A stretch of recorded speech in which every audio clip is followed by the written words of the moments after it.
हाँ तो नमस्कार जी। कैसे हैं? उम्मीद करते हैं बहुत ही अच्छे होंगे मेरे प्यारे विद्यार्थी। तो आज के इस वीडियो में हम लोग साइंस के 50 VVI ऑब्जेक्टिव क्वेश्चन करेंगे जो बिहार के बोर्ड एग्जाम के लिए बहुत ही महत्वपूर्ण होगा। तो चलिए हम लोग इस वीडियो को स्टार्ट करते हैं। देखिए पहला नंबर क्वेश्चन क्या है। उत्तल लेंस द्वारा आवर्धित काल्पनिक प्रतिबिंब बनता है जब वस्तु रहती है। तो वस्तु कहाँ रहती है?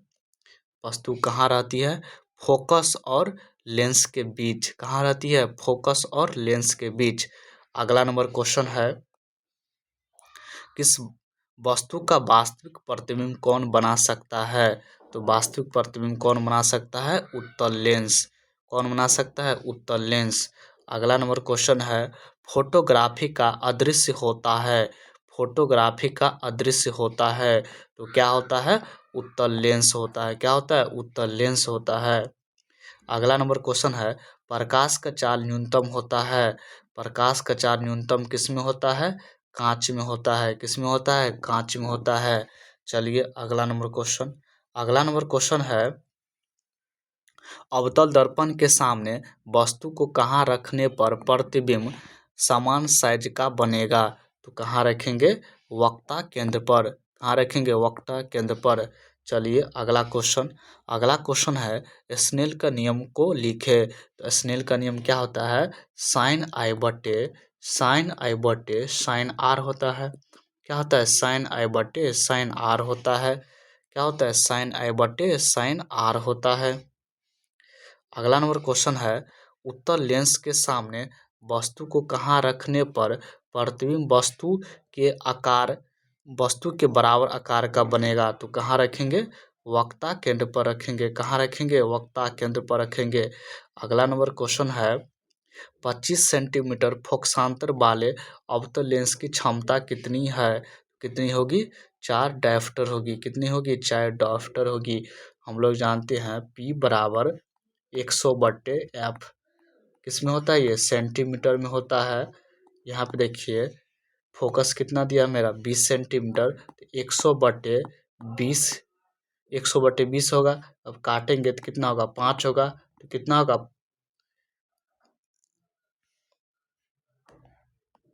सॉरी 25 दिया है यहाँ पे। कितना होगा? 25। इसको जब हम काटेंगे तो कितना हो जाएगा? 4 हो जाएगा। कितना हो जाएगा? 4 हो जाएगा। 25 चूँकि कितना होता है? 100 होता है। कितना हो जाएगा? 4 हो जाएगा। तो कितना होगा? 4 डायोप्टर होगा। कितना होगा आंसर? 4 डायोप्टर होगा। अगला नंबर क्वेश्चन। अगला नंबर क्वेश्चन है, जल का अपवर्तनांक कितना है? जल का अपवर्तनांक कितना है? तो जल का अपवर्तनांक कितना है? 1.33। और हीरा का अपवर्तनांक कितना है? 2.42। चलिए अगला नंबर क्वेश्चन, कौन सा लेंस में वास्तविक और आभासी दोनों प्रकार का प्रतिबिंब बनता है? तो किस में बनता है? उत्तल लेंस में बनता है। किस में बनता है? उत्तल लेंस में बनता है। अगला नंबर क्वेश्चन है, एक लेंस की क्षमता +5 डायोप्टर है और है वह किस प्रकार का लेंस है? तो किस प्रकार का लेंस है? किस प्रकार का लेंस है? किस प्रकार का लेंस है? तो किस प्रकार का लेंस है? उत्तल लेंस है। किस प्रकार का लेंस है? उत्तल लेंस है। किस प्रकार का लेंस है? उत्तल लेंस है। चलिए अगला नंबर क्वेश्चन, 1 मीटर फोकसांतर वाले किसी अवतल लेंस की क्षमता ज्ञात करें। तो कितना होगा? 1 डायोप्टर होगा। चलिए अगला नंबर क्वेश्चन। अगला नंबर क्वेश्चन है, एक प्रयोग में अवतल दर्पण द्वारा किसी बिंब का प्रतिबिंब एक पर्दे पर प्राप्त किया जाता है। दर्पण की फोकस दूरी को निर्धारित करने के लिए प्रयोगकर्ता को मापने की जरूरत है। तो इसका आंसर क्या आ जाएगा? दर्पण तथा पर्दे के बीच की दूरी। दर्पण तथा बिंब के बीच की दूरी। चलिए अगला नंबर क्वेश्चन। अगला नंबर क्वेश्चन है, ऐसे पदार्थ जिनसे होकर प्रकाश आसानी से पार कर जाता है क्या कहलाता है? क्या कहलाता है? पारदर्शी कहलाता है। क्या कहलाता है? पारदर्शी कहलाता है। अगला नंबर क्वेश्चन है, अगला नंबर क्वेश्चन क्या है, किस दर्पण द्वारा किसी वस्तु का वास्तविक प्रतिबिंब मिल सकता है? तो किस में मिलेगा? किस दर्पण द्वारा किसी वस्तु का वास्तविक प्रतिबिंब मिल सकता है? तो केवल अवतल दर्पण में। किसमें? केवल अवतल दर्पण में। अगला नंबर क्वेश्चन क्या है? किस दर्पण द्वारा किसी वस्तु का काल्पनिक प्रतिबिंब मिल सकता है? तो तीनों दर्पण में मिलेगा। किसमें मिलेगा? तीनों दर्पण में मिलेगा। अगला नंबर क्वेश्चन है, वस्तु से छोटा और आभासी प्रतिबिंब किस दर्पण से प्राप्त होता है? तो किससे प्राप्त होता है? उत्तल दर्पण से। किससे? उत्तल दर्पण से। अगला नंबर क्वेश्चन है, अवतल दर्पण की फोकस दूरी उसकी वक्रता त्रिज्या की क्या होती है? आधी होती है। क्या होती है? आधी होती है। एफ बराबर क्या होता है? r/2 होता है। अगला नंबर क्वेश्चन है, मोटर गाड़ी के चालक के सामने लगा रहता है। मोटर गाड़ी के चालक के सामने लगा रहता है तो क्या लगा रहता है? उत्तल दर्पण लगा रहता है। क्या लगा रहता है? उत्तल दर्पण लगा रहता है। अगला नंबर क्वेश्चन है, उत्तल दर्पण द्वारा बना प्रतिबिंब होता है तो क्या होता है? काल्पनिक और सीधा होता है। संबंध। अगला नंबर क्वेश्चन है, संबंध F बराबर r/2 सतह है अवतल और उत्तल दोनों दर्पण के लिए।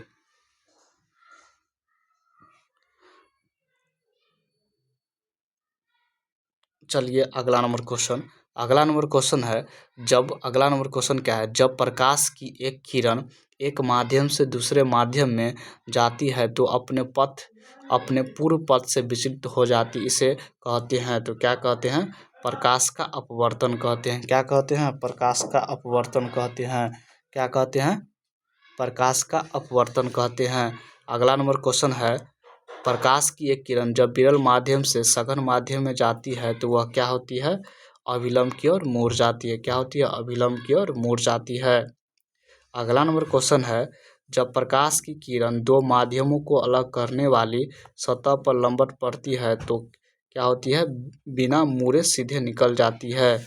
अगला नंबर क्वेश्चन है, पानी से भरी बाल्टी की गहराई कम मालूम पड़ने का कारण क्या है? तो प्रकाश का अपवर्तन। क्या है? प्रकाश का अपवर्तन। अगला नंबर क्वेश्चन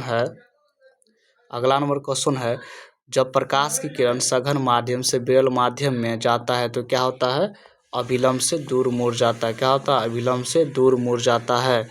अगला नंबर क्वेश्चन है, मानव नेत्र के लिए दृष्टि का अस्थायित्व होता है तो कितना होता है? 1/16 सेकेंड तक।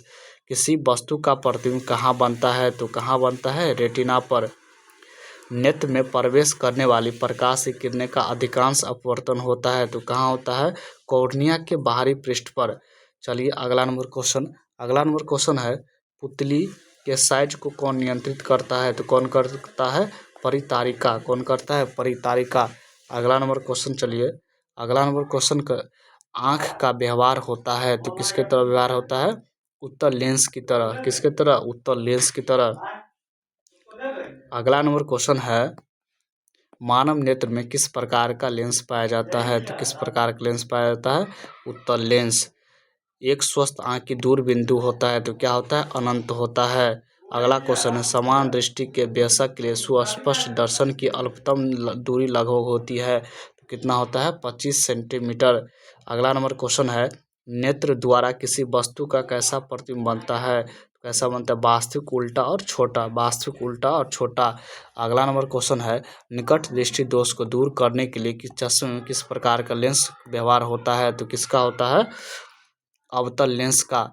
अगला नंबर क्वेश्चन है, किस लेंस का उपयोग कर दृढ़ दृष्टि दोष को संशोधित किया जाता है? तो उत्तल लेंस के द्वारा। अगला नंबर क्वेश्चन है, किसी दृष्टि दोष को अवतल और उत्तल दोनों लेंसों से बनी तिफोक्सी लेंस द्वारा संशोधित किया जाता है तो कौन सा दोष होता है? जरा दृष्टि दोष। अगला नंबर क्वेश्चन है, जो नेत्र निकट स्थित वस्तु को साफ नहीं देख सकता है उस नेत्र में होता है दूर दृष्टि दोष।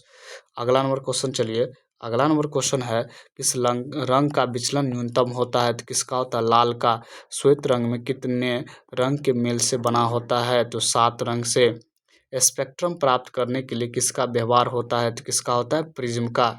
अगला नंबर क्वेश्चन, चलिए, स्पेक्ट्रम से किस रंग के किरण का झुकाव अधिक होता है? तो किसका होता है? बैंगनी का होता है। अगला नंबर क्वेश्चन है प्रकाश का प्राथमिक वर्णक है तो क्या है, लाल, हरा और नीला है। अगला नंबर क्वेश्चन है, तारे के टिमटिमाने का कारण है तो क्या है, वायुमंडलीय अपवर्तन। क्या है, वायुमंडलीय अपवर्तन है। चलिए अगला नंबर क्वेश्चन, तारे के टिमटिमाने का कारण क्या है, तो वायुमंडलीय अपवर्तन है। अगला नंबर क्वेश्चन है, प्रकाश की किस घटना के कारण सूर्य हमें वास्तविक सूर्योदय के लगभग 2 मिनट पूर्व दिखाई देने लगता है, तो किसके कारण, वायुमंडलीय, किसके कारण, वायुमंडलीय, किसके कारण, वायुमंडलीय अपवर्तन के कारण। चलिए अगला नंबर क्वेश्चन है, अगला नंबर क्वेश्चन क्या है, तारे का टिमटिमाना प्रकाश की किस घटना को दर्शाता है, तो किसको दर्शाता है, वायुमंडलीय अपवर्तन। अगला नंबर क्वेश्चन है, वायुमंडल में कौन सा वर्ण अधिक परिकिरण करता है, तो कौन करता है, नीला रंग। चलिए अगला नंबर क्वेश्चन है, जब सूर्य का प्रकाश वायुमंडल से गुजरता है तो वायु के सूक्ष्म कण किस रंग के प्रकाश को अधिक प्रबलता से परिकिरण करता है, तो किसको करता है, नीला को। अगला नंबर क्वेश्चन है, प्रकाश के किस रंग का तरंगदैर्घ्य अधिक होता है, तो किसका होता है, लाल का। अगला नंबर क्वेश्चन है, चंद्रमा पर खड़े अंतरिक्ष यात्री को आकाश प्रतीत होता है तो कैसा होता है, काला प्रतीत होता है। तो आज के लिए इतना ही। जय हिंद। अगली वीडियो में हम लोग इससे आगे के क्वेश्चन को सॉल्व करेंगे। तो आज के लिए इतना ही। जय हिंद।